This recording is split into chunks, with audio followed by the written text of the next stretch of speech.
Welcome back. I hope you guys are having a great week and maybe had a chance to create an Upwork profile and just kind of see what's out there, what people are looking for, maybe jot down some of those keywords that you can use in your own social media or emails, whatnot. So today we're going to actually be talking about testimonials and referrals. Now, you may think that since you're just starting off your business, that you have no one to ask for testimonials or referrals, but that isn't the case. If you check out, a lot of VAs will have websites. You will see that they have recommendations and testimonials. Now, you don't have to have a website to start. I want to put that out there. I don't want to overwhelm you. You really don't need a website. It can be beneficial, but until we get to that agency stage of our business, I don't really think it's worth the money. There's a lot of other ways to show what you provide, what packages you have, whatnot. So my favorite place to request referrals is LinkedIn. And it can be from any position you've ever held, even if it was a volunteer position, and it can be from a colleague, it can be from, a supervisor. It doesn't really matter.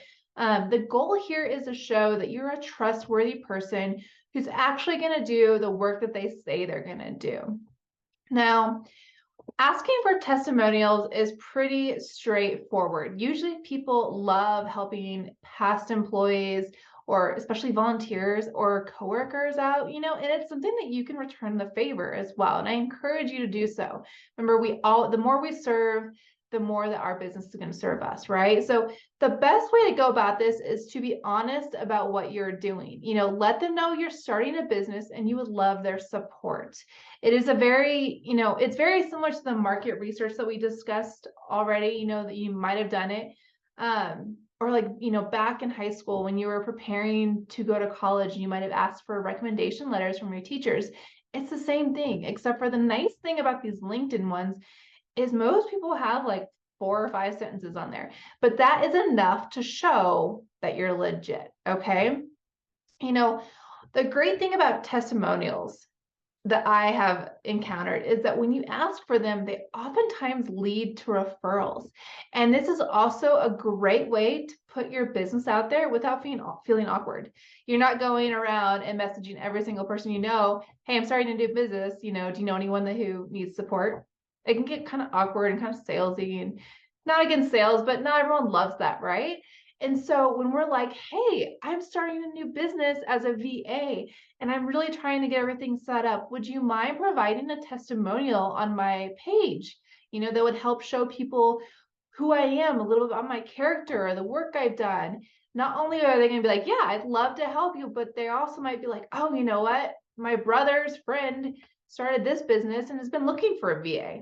Boom. It's just an easy way to not only put out your business without really putting out your business, but then also ask for a testimonial that's going to help market yourself. Okay.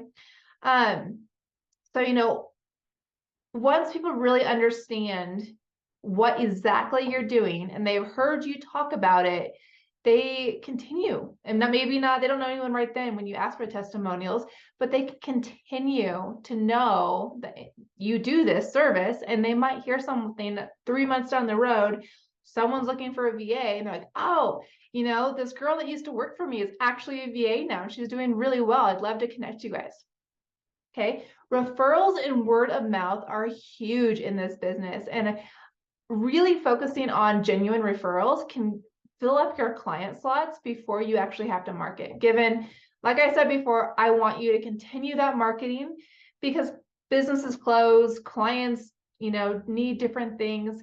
So we need to continue that marketing, but like word of mouth and referrals make life easy. And oftentimes referrals tend to be that ideal client because let's say a supervisor of ours is the one doing the referral. They know how we work. They know, our personality, our work style, our communication style. They know all of that about us because they had to supervise us. And so if they're referring us to someone, they most likely truly believe that our, who we are is a good fit for that person.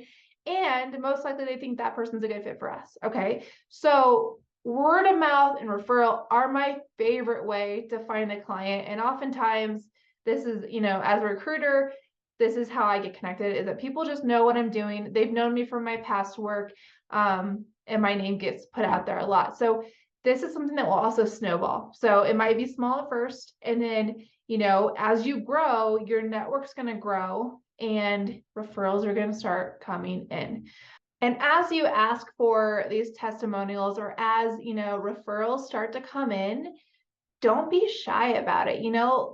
Let people know what you're doing and always offer up your knowledge, help out, provide that value that we discussed before, because that value is going to lead to people trusting you, and don't be, I know I kind of sometimes talk about being salesy, and there's a fine line, but don't be afraid to be salesy, because there really is a difference between being too salesy and just being proud of your business and what you've created. So talk about it, because if people don't know what you're doing, they're not going to share it with others. Um, I was looking at some statistics from LinkedIn, and they say that referrals are 4 times likely, or more likely, to be hired than someone who is just kind of brand new and putting some feelers out there. So if someone does refer you, you're 4 times more likely to be hired for that gig. As you receive these testimonials, one of the things I really like about LinkedIn, and the reason that I want you to request them on LinkedIn, if possible, is it not only verifies who it's coming from. So it's not just some letter that someone received, right? Like, you can go to the person's profile that provided the referral for you, and you can click on it, see what they did, kind of see the connections. It tells you on your profile, like, how do they know you? Were they your supervisor, coworker, volunteer coordinator? What is it, So it validates that testimonial. But then, like I said, you don't have to have a website. And so what you can do is take, screenshots of that testimonial, or just copy the text and start using it in your portfolio, or on your website, or in your social media. And it's a great place to start that networking. So I encourage you to create a LinkedIn profile if you don't have one already. Okay, so super simple, free to make. So go to LinkedIn, and just start kind of connecting with people in there. It should recommend people that you worked with once you put your experience in there as well. So tonight's homework is to write up a testimonial request and send it to at least 5 people. Now, if you're not connected on LinkedIn, you can send it to 5 people via email if that's what you'd like to do, or you could wait till you build out your profile and maybe send a request tomorrow. But sometime during this week, I do want you to request referrals or testimonials from 5 different people, because we're going to use those to really validate who we are and the work we're providing.